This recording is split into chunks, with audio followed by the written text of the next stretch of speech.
so quiet.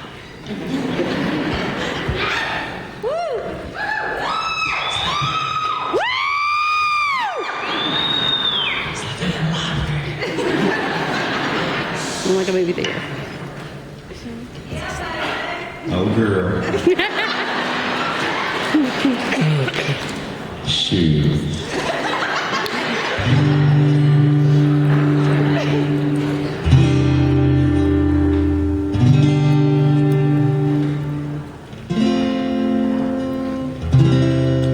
Back home, the event we did last week was for a young lady named Kelly Curran. And Kelly Curran, her name is Kelly Curran Morris. And I remember Kelly went missing from her kids and her family about a year, a little over a year.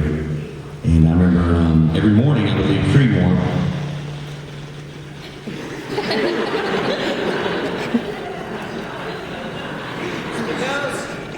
I'll just wait for you to go to the bathroom. No, it's cool. I'll just wait.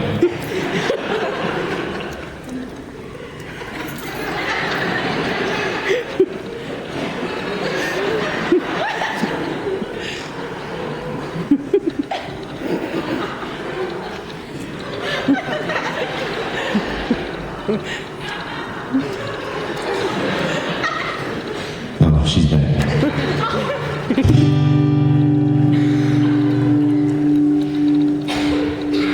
Well, she might not be coming back, I'm sorry. But Kelly was,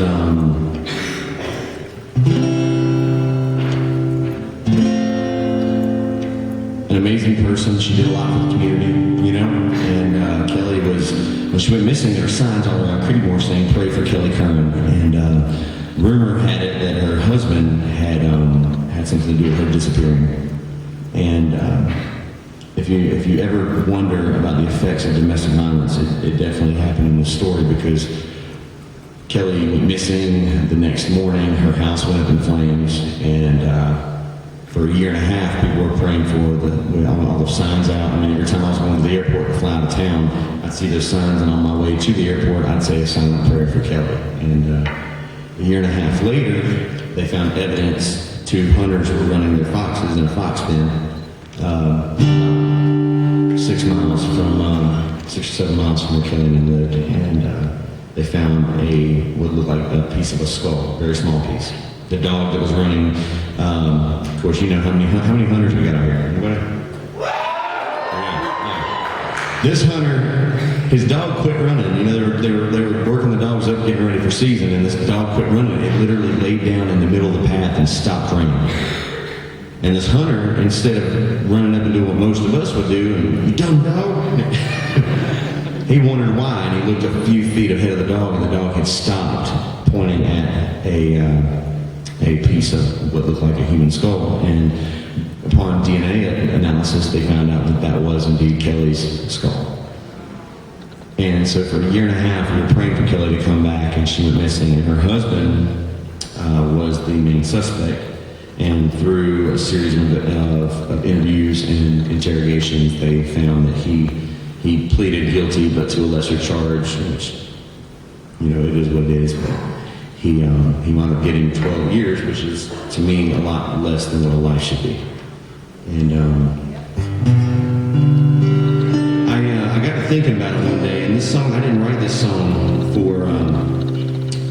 for Kelly, but it got me thinking about, you know, when you hear people talking about how great people were, you know, and how awesome people were, and people that have gone too early, you know, you always hear people say the exact same thing, and I know you've all heard it. If so-and-so were still here, they'd be doing great things.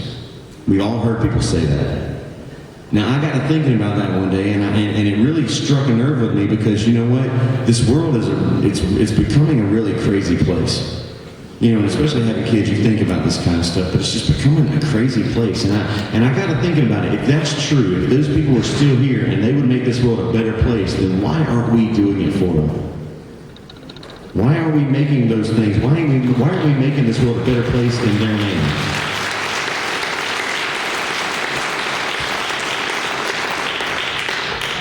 I'll tell you what, if you're not doing it, and I'm guilty of this too, then it's your fault. And Here's a song that I wrote called Waste Their Life. And this is the one I decided to end the show with tonight, so I hope you like it. It's a brand new song. I don't know if it's going to be on the next record or not, but it's something that I wrote not long ago. And it just feels like it's the right thing to do. And, oh, you're back.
Thank you very much, everybody. We appreciate it.